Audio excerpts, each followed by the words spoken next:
Muito bom estar aqui com vocês agora, retomando essa sinergia muito legal, falando sobre tecnologia, tá? Se você ainda não tirou foto ali no totem para sair ao lado do Guga, aguarde um pouquinho, que depois da palestra que vai ter aqui, você pode ir lá, tá bom? Mas agora, eu quero que você se sente, que você fique bem confortável, porque nós vamos falar de um tema muito bacana que vocês já estão vendo aí na tela. Tá bom? O tema de agora é a transformação digital na construção, casos práticos e impactos da adoção do BIM, tá bom? E para falar sobre esse tema, eu quero convidar aqui agora, e quando eu chamar a pessoa, eu gostaria de pedir a gentileza que você batesse palma bem forte, tá bom? Porque eu quero chamar aqui agora a Patrícia Sarquis, que é a presidente do CAUA.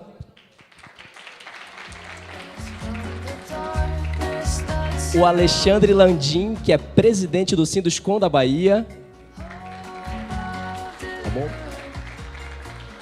Quero convidar também o Eric Santos, que é conselheiro do BFB e coordenador do GT BIM do Cinecom. Tá bom? BIM Fórum Brasil. Tem mais gente ainda também, a turma aqui tá boa, a turma é alegre e conheci ainda agora. Quero convidar também aqui a Larissa Biantini, que é consultora BIM do Senai Santa Catarina. Recebam também o Lucas Fukuda, que é especialista em BIM na Reta Engenharia. E para coordenar todo esse momento, para reger essa orquestra de especialistas e pessoas super competentes, eu quero finalizar aqui chamando alguém muito especial também, que é o Rodrigo Queires, que é o presidente do BIM Fórum Brasil. Recebam com muito carinho, por favor.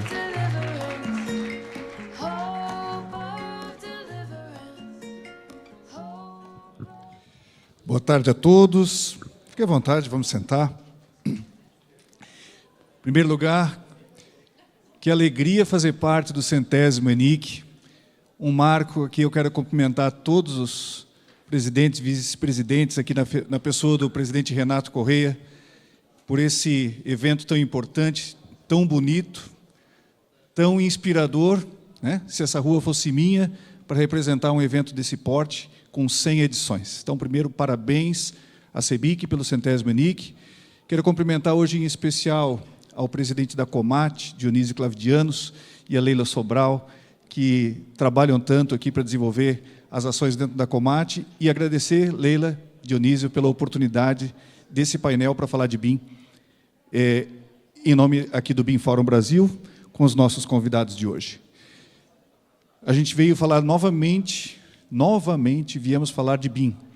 Tanto se fala sobre isso e não conseguimos esgotar o assunto, porque o desafio é muito grande. Acredito que todos vocês saibam, o BIM Fórum Brasil vem, né, fazendo um conjunto de ações, procura trazer esse tema dentro da nossa pauta, é a nossa missão, discutir as ações, criar políticas e estratégias para difundir o BIM no Brasil, e temos uma longa jornada pela frente. Mas hoje, vamos tratar das experiências, né? Estamos falando de transformação digital, e os nossos palestrantes de hoje vão falar exatamente sobre as experiências dele, começando com o Alexandre Landim, que vai falar da experiência dele na empresa e toda a história que ele tem à frente do Sinduscom. Depois o Lucas Fukuda vai trazer o caso da Reta Engenharia, caso muito interessante da aplicação do BIM. O Eric, conselheiro do BIM Fórum Brasil, vai trazer um pouco da pesquisa. A Larissa, as ações do Senai, particularmente Senai Santa Catarina. E, com muita honra, a presidente Patrícia Herden vai falar das ações do CAU. Então, sem mais demora, vamos passar aqui para os nossos palestrantes, começando com o Alexandre Landim, que vai falar, já está com o microfone na mão. Alexandre, a palavra é sua. Opa! Primeiro, muito obrigado pelo convite, parabenizar a CEBIC por mais um encontro nacional, né? A Comate, em especial, aqui. É uma casa que eu frequento há muito tempo, e muito que vocês vão ver agora é da experiência, dessa vivência, estando aqui na Comate. Eu estava conversando com a Raquel. Raquel, a narrativa hoje, apesar da gente falar muito, viu, Rodrigo, sobre BIM e a gente repetir como uma constância de propósito, eu penso que hoje a gente colhe resultados. E o que eu vou trazer aqui é essa experiência da minha empresa, como é que a gente aprendeu nessas reuniões. Outro dia eu estava sentado numa cadeira dessa, ouvindo o Paulo Sanches falar aqui pela Comate, como o BIM tinha transformado a empresa dele, como é que ele usava. E, naquele momento, eu me identifiquei de imediato com as soluções que o BIM se apresentava. Já passando o primeiro slide, se puder, eu passo. Eu prometi que não ia fazer a apresentação, mas acabei por trazendo alguns slides, porque é para contar uma história para vocês rápida. Aponto para... Bom, esse aqui foi um empreendimento que a gente fez em 2015, e nessa hora a gente tinha a mesma dificuldade de muitos. E aí, voltando à referência, a gente tinha a necessidade de fazer um orçamento da obra, onde na nossa empresa, pequena empresa, e aí fica o primeiro testemunho, que pode ser feito por qualquer um, inclusive pelas empresas menores, eu tinha dificuldade de fazer o levantamento do quantitativo da obra, e em algum momento, quando o gerente da obra assumia a obra, saía do escritório, a sua orçamentação, e ia para a obra, ele levantava outro quantitativo. E quando na execução você tivesse o terceiro quantitativo. E aí a gente conseguiu reunir um grupo, e aí teve um apoio estratégico lá do Senai. O Senai, naquela época, queria também entender BIM, como é que a gente podia usar o BIM nos canteiros de obra, e juntamos lá o sistema da FIEB, o sistema S, e fizemos um projeto piloto, que foi esse prédio, esse case, com nossos projetistas, com todos, capacitando projetistas e capacitando nossas empresas. E, naquele momento, o primeiro exercício foi levantar o quantitativo da estrutura, como é que era feito. E aí veio a primeira a assertividade, né? A quantidade, o primeiro resultado. A gente começava a ser mais assertivo, a gente começava a ter quantitativos e visualização, uma visualização no BIM muito estratégica. A gente começou a identificar, estudar melhor o projeto, entender melhor do projeto, modular melhor o projeto e avançando aí no primeiro resultado, que era aquele que a gente queria. Quanto de concreto a gente ia levantar? E se em algum momento o engenheiro da obra me perguntasse, olha, meu quantitativo não está batendo com o seu do orçamento inicial. Então, vamos clicar aqui nos elementos, vamos selecionar os elementos para ver o que dá? E ali foi o transformador, né? Então, a gente começou a levantar o quantitativo, fizemos o primeiro levantamento lá nosso, e o Paulo Sanches, a Comate, a CEBIC estava certa. É transformador quando você começa a se revelar e começa a entender como o BIM pode mudar a mentalidade de execução, de planejamento, quantificação de obras. E aí a gente começou a se empolgar. Aí veio a fase da empolgação, né? BIM resolve tudo. Eu pensei até em um momento que eu ia só apertar um botão e o prédio ia construir sozinho.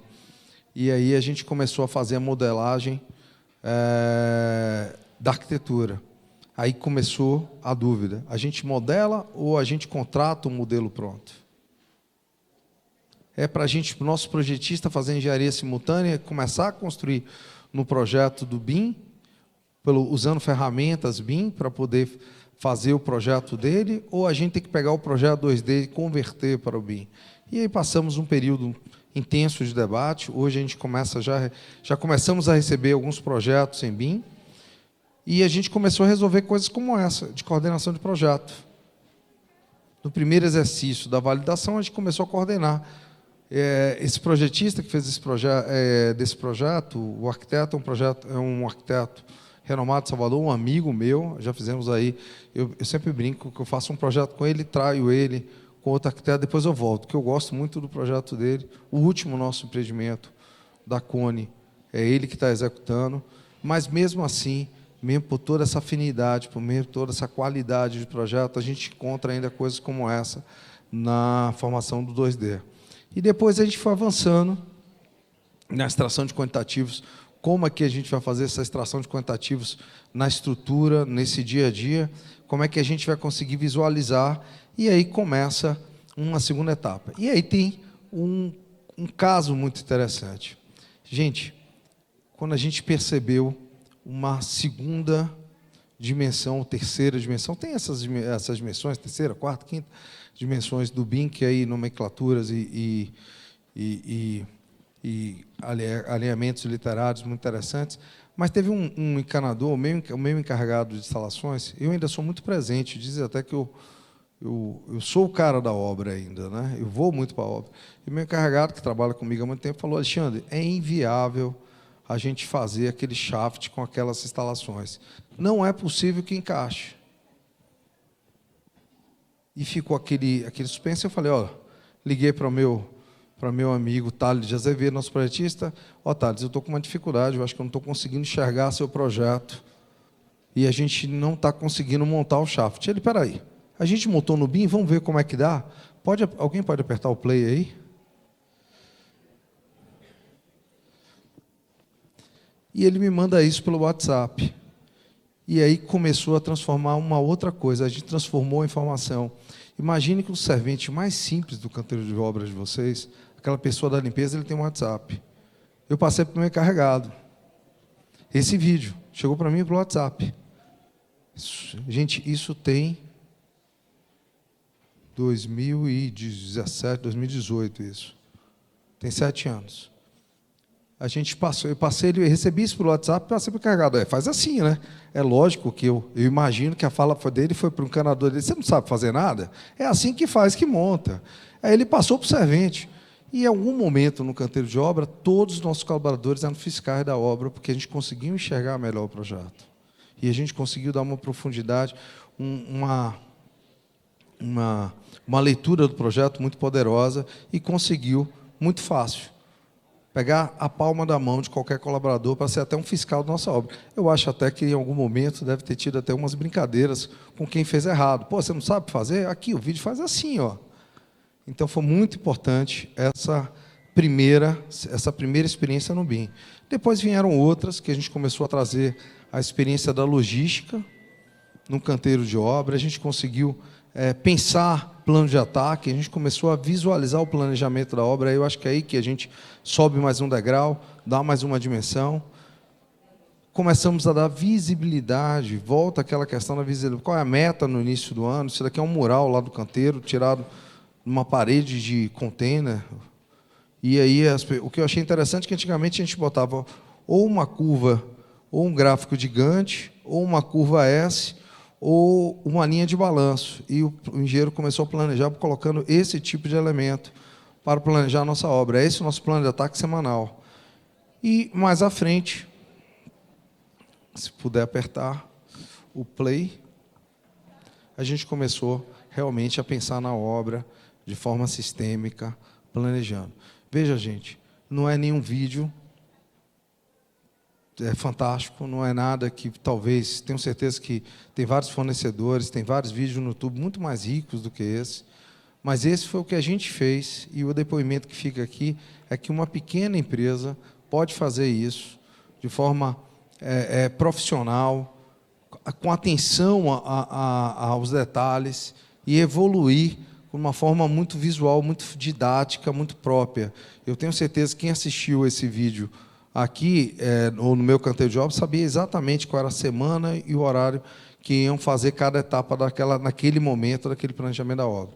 A gente faz isso sistematicamente, todo mês a gente pensa na obra, pensamos no canteiro, como é que ele vai ser naquele mês mais 3. Então, um vídeo como esse tem um efeito multiplicador enorme e de conteúdo. E aí veio um novo desafio. Aí foi o outro canteiro de obra, mas como o tempo está aqui correndo, estou passando bem rápido, e aí a Prefeitura de Salvador me traz uma notícia que deixou a todos do mercado muito entusiasmados. Se puder apertar novamente.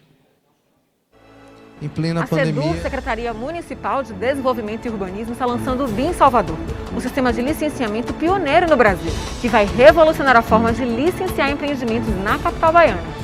Com tecnologia BIM, que permite o desenvolvimento do projeto arquitetônico em 3D e com dados inteligentes, o sistema marca uma nova era do licenciamento, que passará a ser 100% digital, sustentável e muito mais ágil. A nova plataforma reduz o tempo de análise e concessão de alvarás para empreendimentos de alta complexidade, de 1 ano para, no máximo, 120 dias. Acredito que o benefício central está no tempo.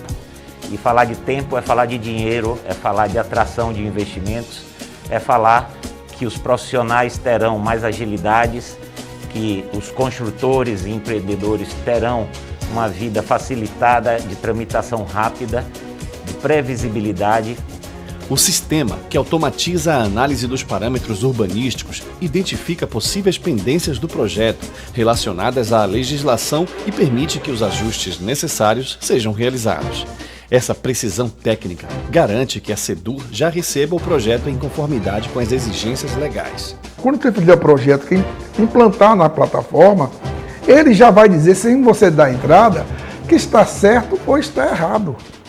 O índice todo. Então, isso é um adianto de vida. Com o processo digital, a análise dos dados é otimizada e o especialista fica responsável pela finalização do licenciamento. E isso vai fazer com que a gente tenha mais tempo para as coisas realmente que necessitam da análise humana, porque é a parte objetiva, o próprio sistema já vai fazer. A plataforma ficará disponível no portal Simplifica, a principal ferramenta de desburocratização da capital baiana, que com a inclusão do BIM Salvador passa a oferecer 23 tipos de licenciamentos digitais. Com mais eficiência e menos burocracia, a gente segue facilitando a vida do empreendedor e favorecendo o ambiente de negócios em nossa cidade, que passa a gerar mais emprego e renda para todo mundo. Prefeitura de Salvador. Bom, gente, às vezes até engraçado a gente se ver usando máscara. Um tempo muito triste que passou, mas de grande contribuição, transformador, né? Eu até falo que o milênio começou depois da pandemia, onde a gente começou a ser muito mais digital, se comunicar com as pessoas, e isso foi talvez um momento também disruptivo da nossa prefeitura, onde ela, primeiro, ela quis entender que ferramenta era essa, que metodologia era essa, e como é que você poderia usar isso a benefício da sociedade. A experiência na prefeitura foi muito estimulante para todos nós. Eu não tive nenhum projeto aprovado pelo BIM, mas eu tive alguns projetos conhecidos nossos que fizeram isso, associados, porque teve uma limitação. No Código de Obra de Salvador, a gente tem categorias de empreendimentos, e a plataforma foi feita para uma das categorias, que é aquele prédio uniresidencial, multiresidencial, que só tem empreendimentos. Ele não pode ter comércio, ele não pode ser 2 torres, ele tem uma série de restrições, então não é para todos. Mas aí a Tecto, que é essa empresa que desenvolveu, colocou uma nova plataforma que muitos dos nossos arquitetos e as nossas empresas estão usando. Se puder passar para o próximo. A SEDUR... Opa, essa daqui. A Tecto agora tem uma solução que é gratuita para a Prefeitura de Salvador, onde ela valida o seu projeto, ela como fosse um auditor, ela faz uma auditoria no seu projeto, desde que você modele ou esteja lá os parâmetros de informações definidos. A revolução no licenciamento urbano já começou. Com a tecnologia BIM, a plataforma Tecto transforma o processo de licenciamento, trazendo inovação e agilidade. A solução tem como objetivo principal agilizar a gestão do licenciamento de construções. Ao oferecer um gerenciamento... Opa, desculpa. Eu não fazer propaganda da plataforma, mas é a forma com que a gente está conduzindo hoje, que a gente tenta conduzir o uso ou a metodologia do BIM na nossa cidade, no nosso estado. Eu estou fazendo aqui um depoimento e eu fico muito feliz, viu? Fico muito feliz. Eu estava imaginando o que falar para vocês. Olha, eu estava sentado aí outro dia, eu vi isso e transformou nossa empresa e está transformando nossa cidade, nosso estado. Então, era isso que eu queria contribuir com vocês. É um prazer estar aqui no ENIC 100 falando de uma temática que eu muito gosto. Uma boa tarde e vou passar para o resto, pessoal.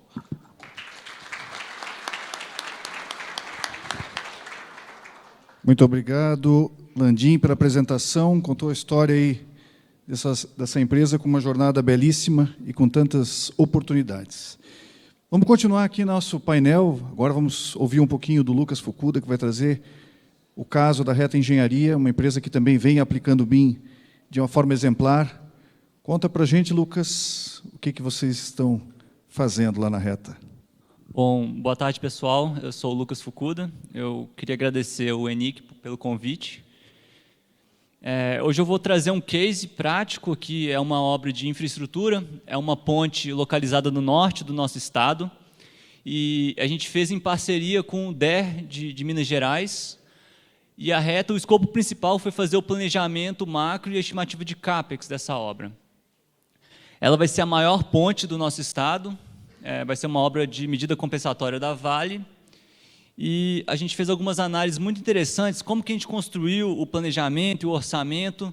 A gente buscou uma ferramenta canadense para trazer os equipamentos, estudar sequenciamento, a forma de execução. Então, a gente fez toda uma análise de construtibilidade do modelo. O diferencial dessa plataforma é ter os recursos todos paramétricos, conforme a especificação do fabricante. Então, a gente, de fato, simula essa execução. Esse é um vídeo breve, só para exemplificar, se puder tocar, como que a gente vai fazer a parte dos pré-moldados, com as treliças lançadeiras. Cada lado da extremidade da ponte vai ter um pátio de pré-moldados fabricando essas peças.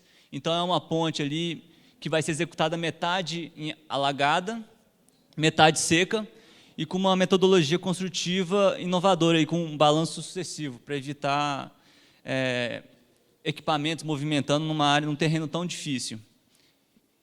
Agora, trazendo uma visão um pouco mais de mercado, né? O nosso case vai trazer um pouco da utilização de uma IA de carbono. Então, qual que é uma visão geral dos nossos principais clientes, como que eles estão estabelecendo metas para a sua neutralidade, né? Então, a gente vê Vale definindo meta de descarbonização, Raizen também, e na esfera pública, a gente viu que tem uma portaria recém-lançada no final do ano passado, que 1% da receita bruta das concessões vão ser destinadas para infraestruturas resilientes. O que a gente pode fazer com isso? É uma questão, uma oportunidade. E, diante desse cenário, a gente enxerga, né, na reta, que a gente pode apoiar esses parceiros, esses clientes, em soluções que busquem por uma logística mais limpa dessa obra, por uma rastreabilidade dos materiais empregados, projetos que busquem essa pegada um pouco mais verde, com certificações ambientais, que utilizem energia renovável. Então, isso vai impactar toda a cadeia de fornecimento de engenharia. Qual foi o processo, né, uma vez que a gente construiu o cronograma, o custo, como que a gente treinou e criou esse agente de IA para fazer algumas interações que eu vou mostrar agora. Em resumo, para a gente criar esse agente de IA, teve 3 etapas principais. Uma definindo o perfil de emissões, no caso é uma obra, então a gente está analisando o combustível das máquinas, dos geradores, o carbono incorporado nos materiais empregados, o transporte desses materiais até a obra. Então, definindo esse perfil de emissões, a gente passa por uma etapa de coleta de dados e construção de um banco de dados SQL, de como que a gente vai estruturar para IA conseguir coletar esses dados e fazer as análises. Então, pensando que a gente fez para uma ponte, a gente poderia estruturar isso para todo um portfólio da concessão.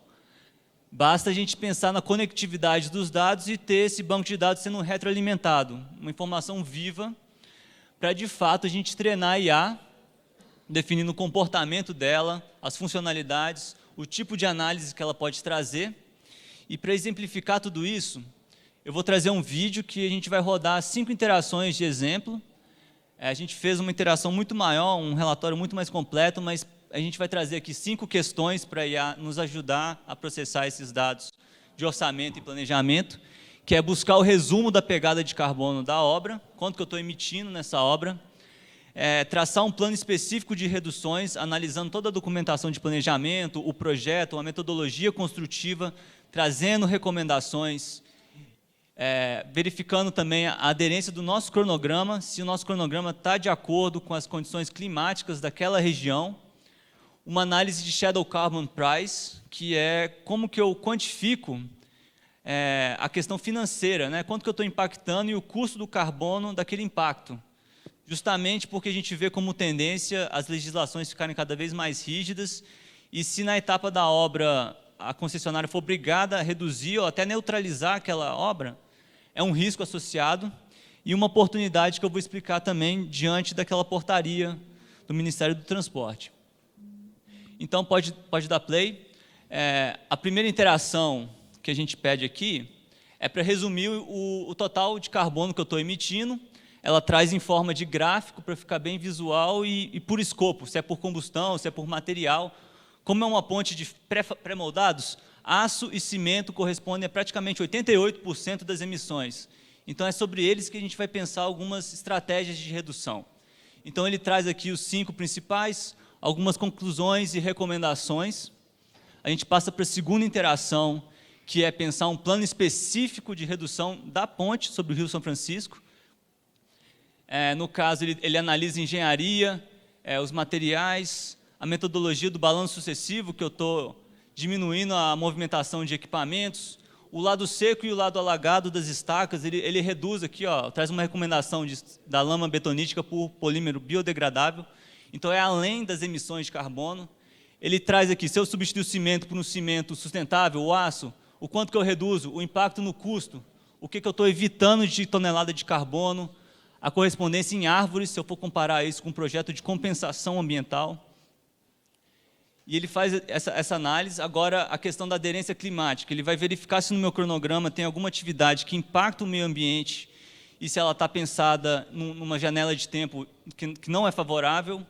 Aqui a gente verifica que está aderente ao nosso planejamento, à nossa estratégia, a gente pode seguir em frente. A parte de análise de Shadow Carbon Price, ele pega o valor do carbono em projetos certificados já praticados no Brasil e a gente consegue quantificar financeiramente o impacto que a gente está causando, justamente para pensar metas de redução, isso é importante, e é um risco associado, caso eu tenha que neutralizar essa ponte. E, por fim, aqueles 1% de verba das receitas brutas das concessionárias, o que eu faço com isso? Já que é uma verba provisionada, né? A gente pede para estudar, ele vai buscar aqui as 5 praças de pedágio mais movimentadas do Estado, quanto que elas faturam, o que é 1% e o que eu consigo aplicar isso na ponte. E, basicamente, eu consigo viabilizar a troca por um cimento sustentável, parcialmente a troca por um aço sustentável, isso sem onerar quem vai construir a obra, e reduzir 21% do total das emissões. Então, é uma lei, justamente a gente aplicar e testar a lei na prática. A gente fez outros testes, qual que seria o impacto de ter um fornecedor de logística limpa para a obra. A gente analisou 5 praças de pedágio, e se fossem as 39 do Estado? A gente só não teve acesso a esse dado. Então, assim, o limite passa a ser a nossa criatividade humana, o acesso ao dado e a informação de qualidade e, de fato, a gente querer mesmo impactar as obras com um propósito. Então, era esse o case que a gente queria trazer, utilizando o BIM e levando mais para frente com inteligência artificial. E vocês viram que tudo isso foi processado em menos de 5 minutos. Então, toda a nossa capacidade analítica de processar dados e tomar decisão, com essas tecnologias exponenciais, isso cresceu largamente, né? Então, a gente vê isso como uma oportunidade de estar aplicando nos projetos.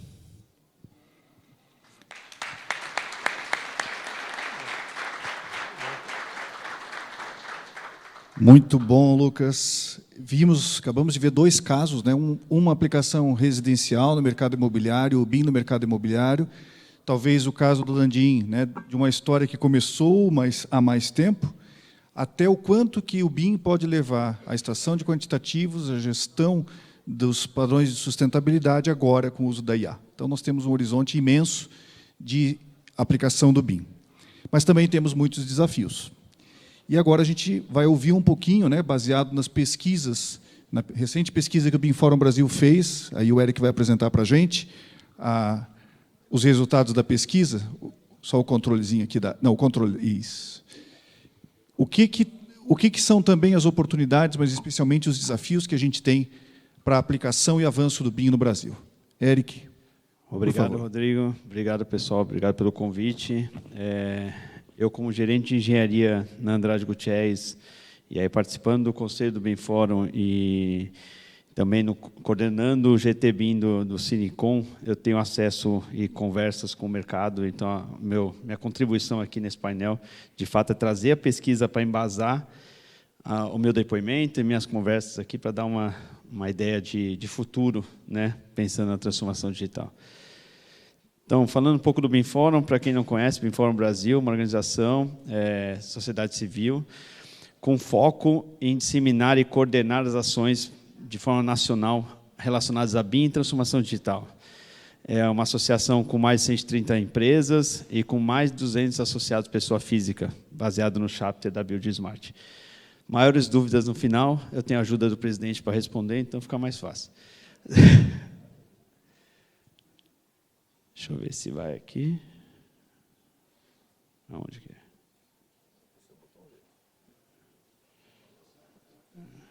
Alguém está mexendo aí.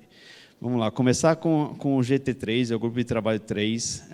O BIM Forum é dividido em ações transformadas em grupos de trabalho. E aqui a gente já fala do mapeamento da transformação digital através das pesquisas. Já temos a segunda edição da pesquisa, a primeira edição foi feita de forma nacional, com um público, um alvo, né, e um público atingido muito grande, muito expressivo, em 2022, e agora é bianual, a gente está com a segunda edição, em 2024. Então, essa vai ser a minha base aqui da conversa. Para quem quiser entrar e acessar, né, convido a todos a acessar, tem tanto o BI da pesquisa no QR Code, lá entra dentro do site do BIM Forum Brasil, como também o e-book, que é um resumo bem detalhado do que foi a pesquisa. Aqui é só para ter uma ideia do foco da pesquisa, né, no contexto da transformação digital e no panorama BIM. Então, vou trazer esses dados e começar a compartilhar algumas ideias, alguns depoimentos, e a gente vai tratando, no final, a gente pode fazer um debate.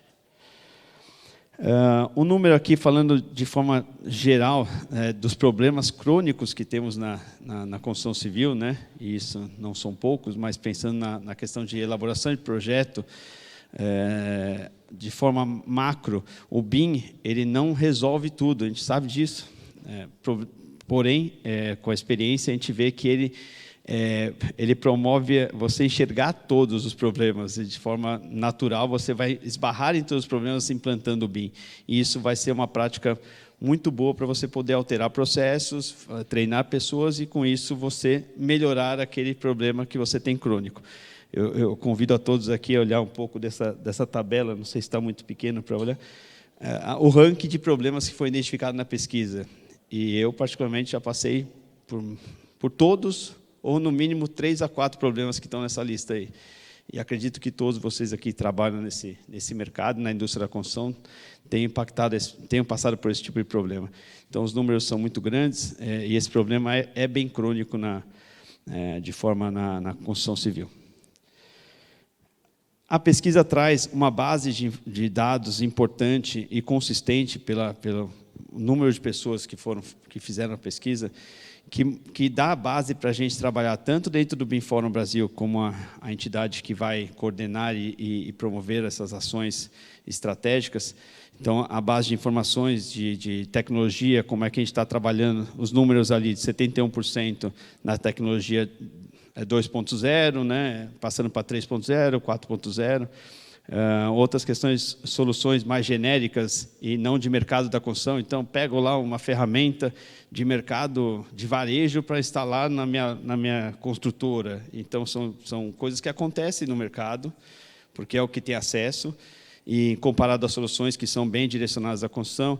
Então, esses números servem de base para a gente poder tomar ações estratégicas e discutir isso junto a associações, junto a governo, junto a até empresas privadas, onde eu trabalho, e também comparar com a próxima pesquisa. Então, esse número é a base para a gente comparar se a gente está conseguindo mudar da 2.0 para 4.0, se isso está crescendo mesmo, se isso é um parâmetro. Então, essa pesquisa acho que dá muito esse embasamento de comparação, né? Aqui é uma questão de contexto, né? O que a gente está chamando de indústria 2.0, o que está chamando de 3.0 e de 4.0, mas é só para ter uma referência aqui, o slide, é muito texto. E aqui a gente vai tratar de BIM, porque naqueles slides iniciais eu estava tratando da transformação digital como um todo, como um processo, e tratando do problema da indústria da construção. Aqui, falando um pouco mais de BIM, a pesquisa fala o porquê que os processos de implantações de BIM, né, nos números representativos aqui, de 86,5% falham. Então, assim, tem números impactantes, né, relacionados a isso. E, de fato, eu, com a experiência que tive dentro de um processo de implantação de transformação digital na Andrade Gutierrez, vejo muito essa questão. É a cobrança, é o retorno rápido, é a falta de recurso, ou é uma contratação de um software, porque vou falar de BIM e vou contratar um software. Então, estou dando alguns exemplos assim, práticos, porque, de fato, é isso que acontece na vida real. E esses números trazem esse relato, de fato, comprovam esse tipo de problema de processo de implantação.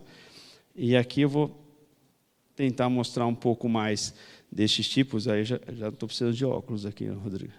Já não estou enxergando. Na questão do ranking também de tipos de problemas, mas assim, falta de recurso, ou contrata, ou faz uma capacitação de um grupo de pessoas dentro da empresa para falar de BIM. Aquelas pessoas, eram as pessoas certas que vão trabalhar de BIM, elas são engajadas nesse movimento.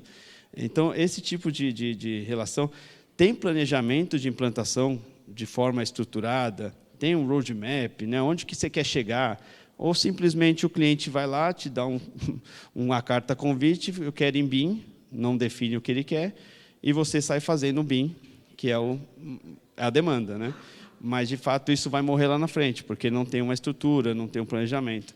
Então, a pesquisa, de forma bem técnica e até objetiva, né, porque é uma pesquisa, ela trata alguns problemas que a gente vê no dia a dia. Então, acho que tendo uma visão um pouco mais macro, sem mais cases, né, assim, trazendo a evolução que nossos parceiros aqui apresentaram, olhando de forma prática, aqui a visão do BIM Forum, né, através dessa pesquisa, com apoio aí do CAL, BR, de outras entidades, da própria CEBIC, trazem de forma bem clara uma ideia de estruturação para você não errar.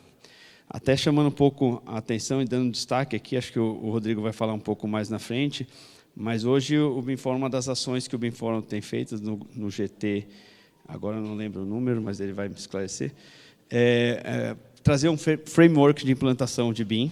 É um GT muito complexo, é um trabalho muito complexo, porque não tem receita de bolo, porém, o BIM Forum tem condições muito claras e técnicas de trazer especialistas de mercados, quem de fato entende nesse assunto, unir esforços e traçar um objetivo único para facilitar isso de forma pública, para que a gente tenha um caminho, para que a gente tenha uma evolução. Então, baseado nas pesquisas, a gente consegue traçar estratégias, traçar ações para poder evoluir nessa implantação e digitalização de forma geral. Aqui eu não vou entrar muito no detalhe, é mais dos usos BIMs, onde a gente tem problema através da pesquisa, mas, para finalizar, acho que esse é o maior recado que eu posso trazer aqui. A gente entende, e é fácil de falar, que o maior ROI de implantação de BIM é do cliente, é de quem opera, é de quem, de fato, usa, né, o ativo. Mas não adianta ele achar que vai conseguir esse ROI, esse maior ROI, ou vai ter, de fato, economia, se ele entrar tardiamente. Então, aqui o gráfico ele mostra a questão de investimento e questão de resultado, desde a fase de viabilidade, projeto, orçamento, planejamento, construção e manutenção. E eu, particularmente, vivo um pouco dessa fase desde viabilidade, mas mais focado em projeto e construção, e onde eu trabalho e de fato, tenho a oportunidade de estar lá usando o BIM para isso, a gente tem muito ganhos na construção. Só que eu gostaria de ter ganhos na construção com ganhos do meu cliente também, porque, às vezes, eu faço um projeto em BIM, uso dentro da obra, faço planejamento, faço a implantação, tenho os ganhos inerentes a isso, só que entrego para o meu cliente e ele não usa. Então, isso, para mim, não faz nenhum sentido. Então, aqui eu só queria deixar esse recado final, porque eu sinto que isso já tem mudado nos últimos anos, desde que eu comecei a tratar desse tema. Até agora, eu sinto que os principais clientes estão aí puxando, além do governo federal mesmo, com a estratégia BIM-BR, mas isso precisa estar mais fluido, né, de forma mais natural, não precisa ter tantos tanta gente falando de BIM para isso aconteça, né? A gente está aqui nessa luta, mas estamos aí, continuamos desse jeito. Obrigado, viu?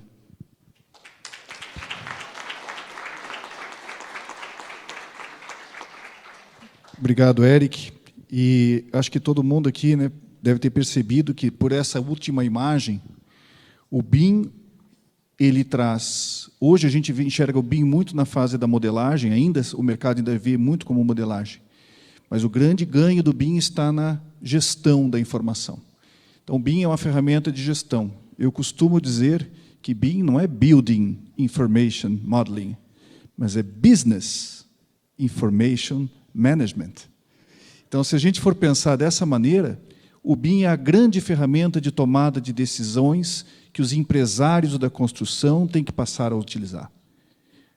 É eles, o gráfico mostra de maneira muito clara, é o empreendimento que ganha, é a empresa que ganha, através da adoção dessa tecnologia.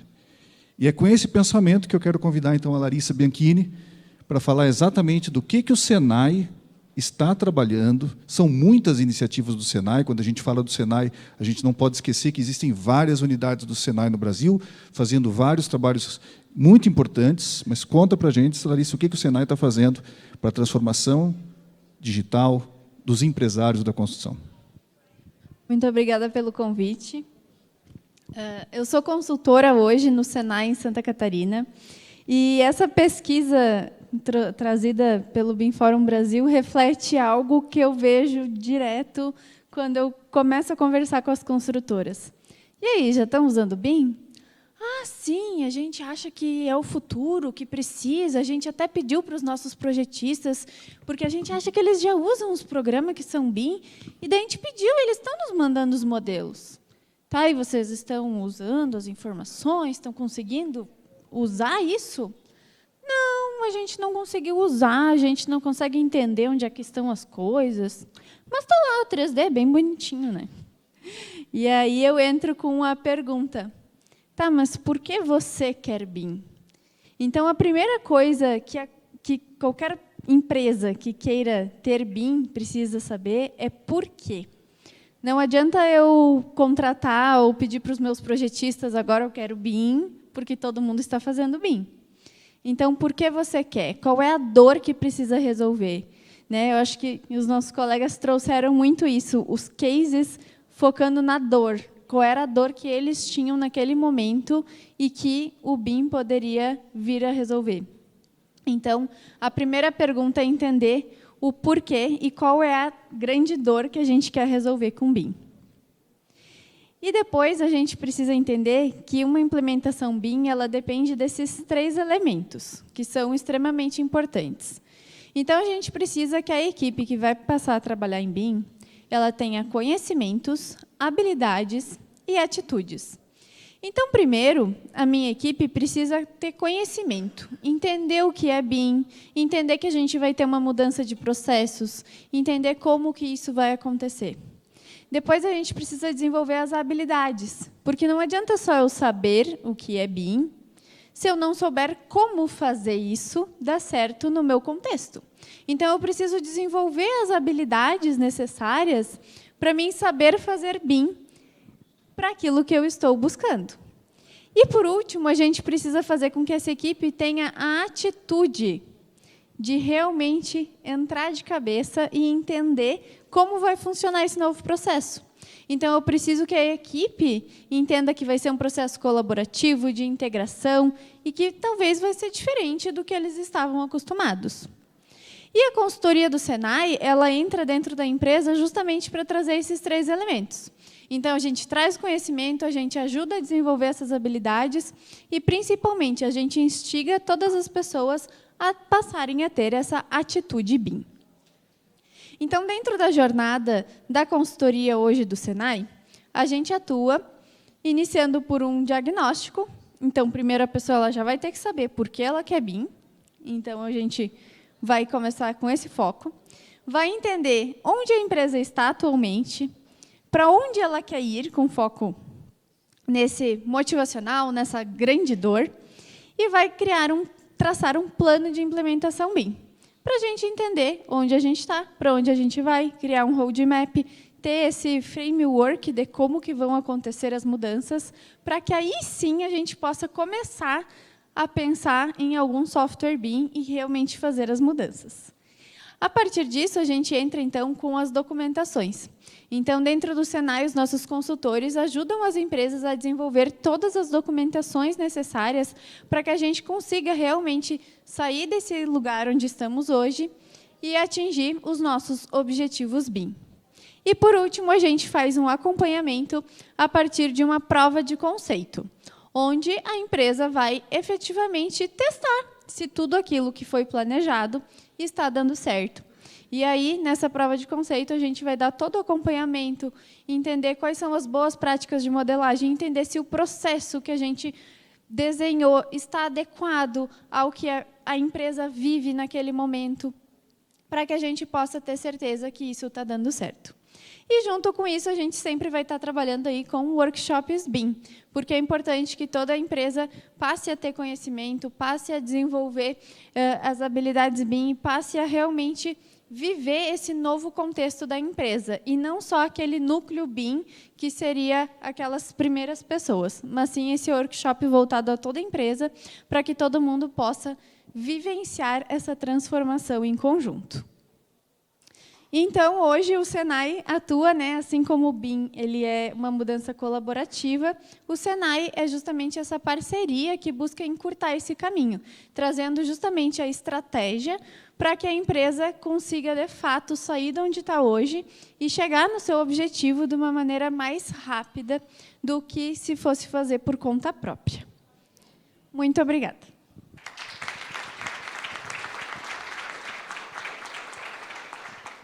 Obrigado, Larissa. Então, vejam que os benefícios do BIM são muitos, os caminhos também são aparentemente tortuosos, né? A gente viu uma figura com um caminho que não é uma linha reta, não é um caminho simples, mas existe caminho.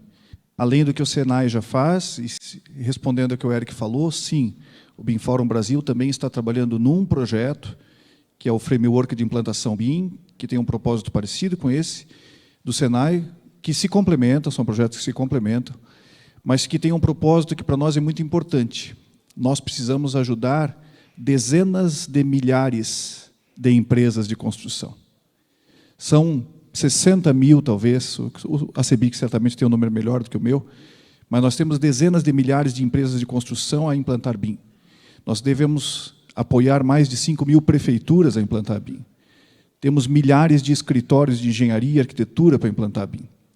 Nós temos um desafio muito grande. Implantar BIM num país é diferente de implantar BIM numa empresa. Se nós temos dificuldade de implantar BIM numa empresa, pensem como é implantar BIM num país. E é disso que nós estamos falando. Então, aproveitando as ações, essa é só uma das ações que o BIM Fórum está fazendo, queria passar a palavra para a presidente Patrícia Sarkis Herden, presidente do CAU-BR, que muito nos honra nesse painel com a sua presença. Patrícia, o CAU tem nos ajudado muito. Boa tarde, Rodrigo. Como vai? Tudo bem? É um prazer estar aqui no ENIC número 100, e é tão emblemático, não é? Perguntar para o Rodrigo, são 100 anos? Não, provavelmente 50, são 2 por ano. Ou, talvez, mais que isso. Mas, enfim, é um prazer, eu acho que é bastante emblemático, né? O CAU São Paulo está aqui também, mostrando presença, mostrando a força dos arquitetos nesse cenário, que é um cenário importante. Nós temos uma apresentaçãozinha?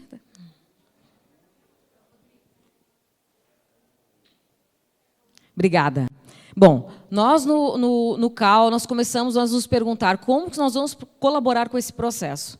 Então, a gente tem que entender que BIM é processo, é política, mas, principalmente, é composto por pessoas. E as pessoas, elas estão aonde? Elas são os profissionais que estão nos conselhos. Então, como que os conselhos de classe eles conseguem ajudar nessa virada de chave? Que agora eu gostei, Rodrigo, implementar BIM num país. É um pouco maior do que implementar BIM na empresa, é um pouco maior do que conhecer e entender do que se trata. E, para isso, nós começamos pequenos. Nós começamos, em 2016, tentando fazer em casa. O que é tentar fazer em casa? Tratamos de um evento grande em Santa Catarina, o CAU Santa Catarina apoiando o governo do Estado, que foi precursor, né? Não é à toa que estamos com 3 catarinenses aqui nessa mesa, mas, enfim, foi lá que nós começamos. A primeira licitação BIM do país aconteceu em Santa Catarina. Mas, na sequência, nós entendemos que nós precisávamos nos profissionalizar. Como que nós poderíamos nos profissionalizar? Primeiro, apoiando boas práticas. E a pesquisa BIM, ela apontou um norte. A pesquisa que o CAL apoiou, o CONFIA também apoiou, e ela foi a maior pesquisa a nível mundial em número de respostas. Isso nos deu um norte.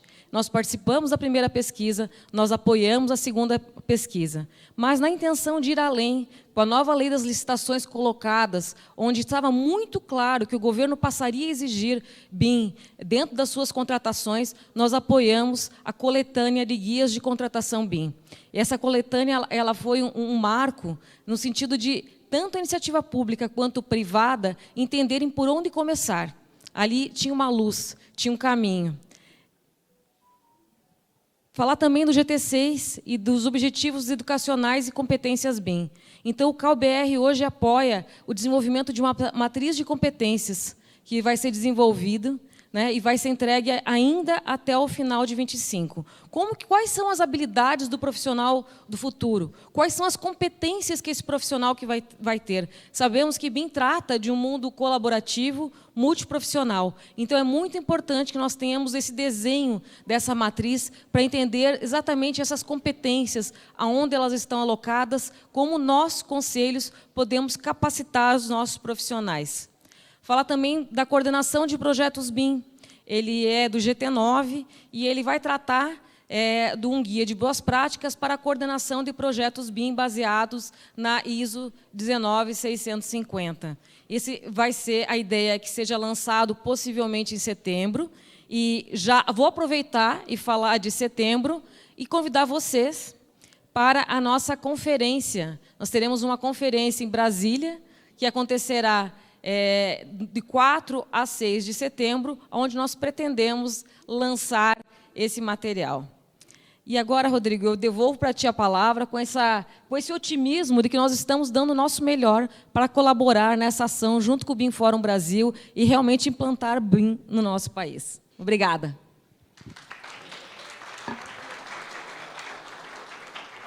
Muito obrigado, presidente Patrícia. Só antes de tirar essa... Deixa ali na tela um pouquinho, só um pouquinho. Agora está na hora da minha propaganda, gente, pelo amor de Deus. Primeiro, agradecer ao CAL a importância do apoio das instituições. Ninguém faz nada sozinho. O BIM Fórum não faz nada sozinho e conta muito com o apoio de várias instituições. Nesse caso aqui, essas apresentações que a Patrícia fez... Eu controlo aqui agora, obrigado. A Patrícia apresentou os casos dos projetos que o CAL Nacional, o CAL-BR, está apoiando, e isso nós também temos apoio da BDI e de várias outras instituições. Quero convidar estes projetos e outros, muitos deles vão ser divulgados agora nesse nosso próximo evento, que vai acontecer em São Paulo, aqui mesmo, dias 21 e 22 de maio, é a 3ª edição do BIM Forum Conference. Estamos esperando mais ou menos 2.000 pessoas nesse evento, que é o maior evento de BIM da América Latina. Todos os senhores estão convidados. E eu também quero convidar para o evento que o CAL vai desenvolver em setembro, 4 a 6 de setembro, em Brasília, o evento internacional de arquitetura e urbanismo. Fala bem certinho o nome, Patrícia, que eu esqueci do nome do evento. CAL International Conference. Então, todos estão convidados. Bom, vamos, então, agora, temos uns minutinhos para um rápido debate. Eu não sei, pergunto aqui para a organização, se podemos levar o microfone para as pessoas que quiserem fazer perguntas, pode ser? Alguém tem pergunta? Temos ali. Eu não sei, um do lado do outro, então não sei se é a mesma pergunta, se são dois.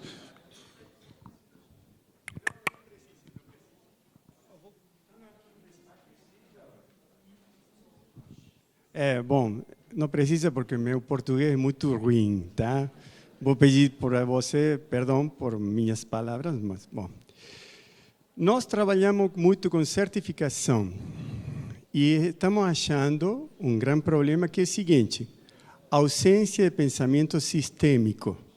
Quando chega um edifício, o cara já está pronto, está orientado de uma forma, de outra, e a certificação não chega para esse edifício. trabalhamos também com uma certificação que se chama EDGE, que tem um motor de cálculo muito poderoso, de 140 países. Em Salvador temos vários, Amora do B e demais. E o que acontece com isso? A pergunta é, o BIM poderia considerar ou considera a certificação, os dados de certificação para obter essa certificação, como ele falou, dessa forma, de cálculo de carbono e demais? Tem essas opções, o BIM, para calcular isso? Além disso, muitas vezes temos dois tipos de cliente. Um cliente americano que chega e fala, cara, eu não vou construir nada se não sei quanto ahorra, quanto poupa de carbono. Senão depois a imagem negativa é minha. E o cliente americano do Sul que fala, não tenho interesse nisso. Tá? Então, a pergunta é bem clara. O BIM tem abertura para considerar as certificações LEED, Aqua, EDGE, Fitwel e demais? Essa eu vou pedir licença para responder. Primeiro que a gente pode, sim, fazer certificações BIM e edificações. Na empresa que eu trabalho, sou diretor na AutoQI Tecnologia, nós recentemente fizemos uma certificação LEED Platinum num edifício que é um retrofit feito em BIM LEED Platinum. É o único edifício no Brasil feito em BIM, retrofit, LEED Platinum. Então, sim, é possível. Quem quiser visitar em Florianópolis, tem esse edifício para visitar, e em projetos novos é muito mais fácil. Em retrofit é um pouco mais difícil, mas é possível também. Mas, respondendo à sua pergunta, o BIM permite isso, permite as certificações, mas a gente tem que entender a jornada que a gente tem. O Brasil está muito consciente da adoção do BIM, mas nós somos quase um continente. Nós ainda precisamos sensibilizar as pessoas sobre a importância do BIM. Nem todos estão sensibilizados. Depois de sensibilizados, a gente tem que capacitar as pessoas. Então, o que o Senai está fazendo, parte desses exemplos e tantas outras, é capacitar. Só que o mercado ainda carece de que as pessoas entendam exatamente quais são os papéis e competências. Porque, para que a gente possa ir para o passo seguinte, que é a certificação, é necessário que exista harmonia entre papéis e competências. Por isso que a matriz de papéis e competências que o CAL está patrocinando é tão importante. Ele é um dos projetos mais importantes que a gente tem no Brasil para construir a base do que é. O que é um coordenador BIM? Quais são as competências que um projetista BIM tem que ter? Quais são as competências que cada um dos papéis tem? Essa matriz vai dar esse norte. Agora que eu tenho matriz, que eu tenho harmonia, vai faltar os cursos. Nós vamos ter que capacitar esse mercado inteiro, no seu amplo espectro. E, então, a certificação é uma consequência, porque eu tenho padrão, capacitação e posso certificar.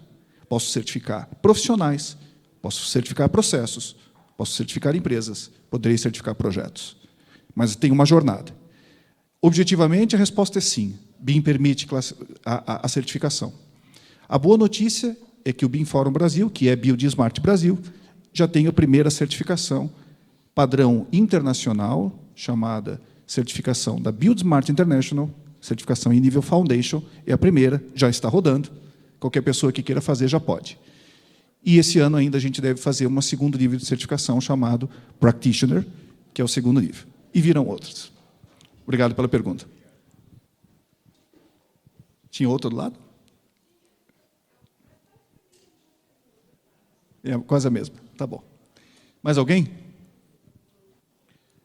Rodrigo, eu posso acrescentar aí Claro. na sua narrativa.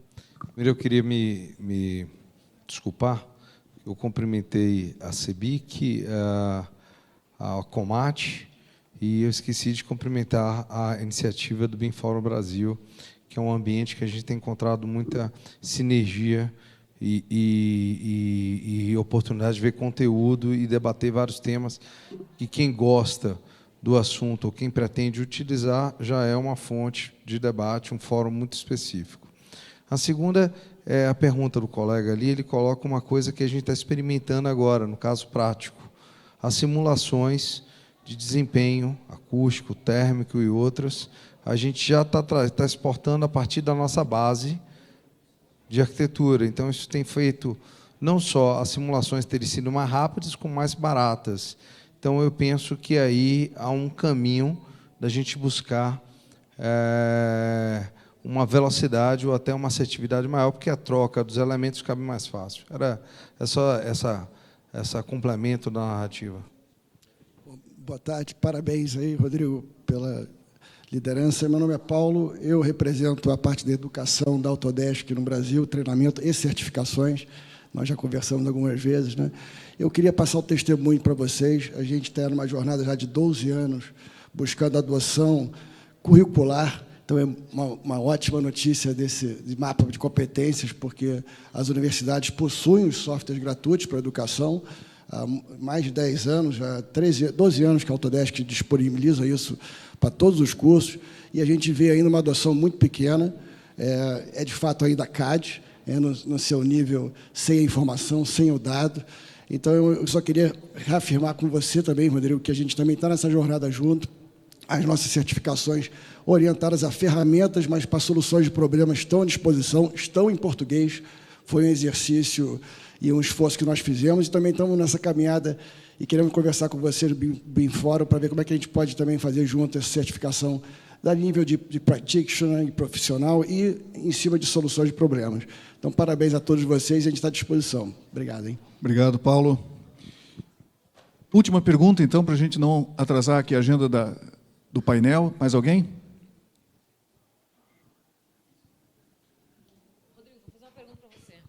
Rodrigo, eu vou perguntar, ninguém quer perguntar, vou aproveitar aqui o Rodrigo no palco. Rodrigo, essa implantação BIM no país, qual é o prazo? Como está a nossa estratégia BIM-BR? Quais são os nossos prazos? Quando nós chegaremos lá?